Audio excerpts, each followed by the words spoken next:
fin de Flow, la séquence de la décrue est empreinte d'onirisme. Comment rend-elle ambigu le point de vue depuis lequel les événements nous sont montrés? Et comment nous suggère-t-elle que tout l'événement ne pourrait être qu'un rêve?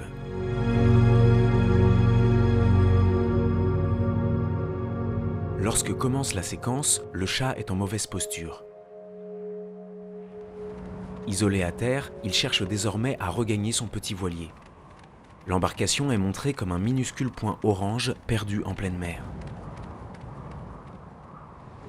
La caméra tourne autour du personnage arrivé au bord de l'eau, comme pour exprimer sa solitude et son incapacité à rejoindre l'embarcation.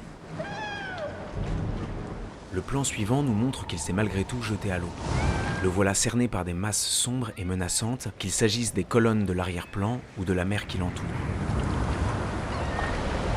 La caméra donne elle-même l'impression de flotter et perd parfois de vue le petit félin.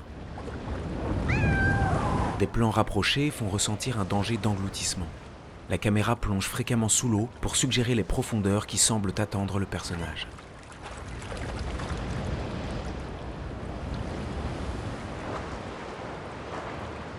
Un bouleversement est annoncé par le son. Des craquements sourds venus du fond de l'eau interpellent le chat.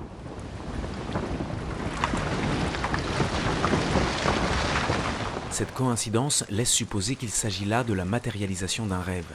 La suite pourrait le confirmer. Les arbres sortent de l'eau et s'animent comme de mystérieuses créatures. Filmés en contre-plongée, ils semblent monstrueux. La musique solennelle accentue l'étrangeté de la scène.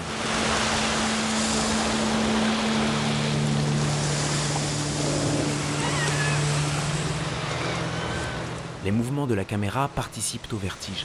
Les coordonnées de l'espace sont brouillées.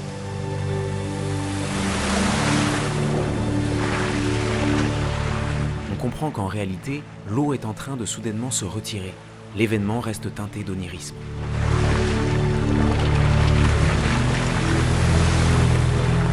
Les 3 plans suivants sont dédiés aux morceaux du paysage qui semblent prendre vie sous l'effet de la décrue.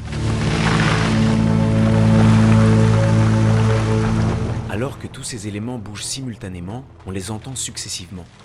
Ce procédé permet de se fondre dans la perception du chat, trop impressionné pour prêter l'oreille à la totalité de l'événement.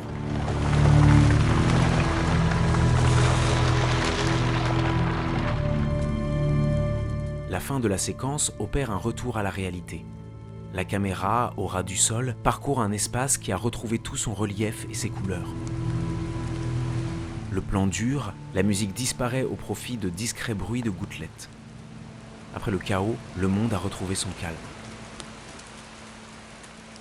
Le film oscille entre cauchemar et rêve, illusion et réalité, ancrage et animation fantastique.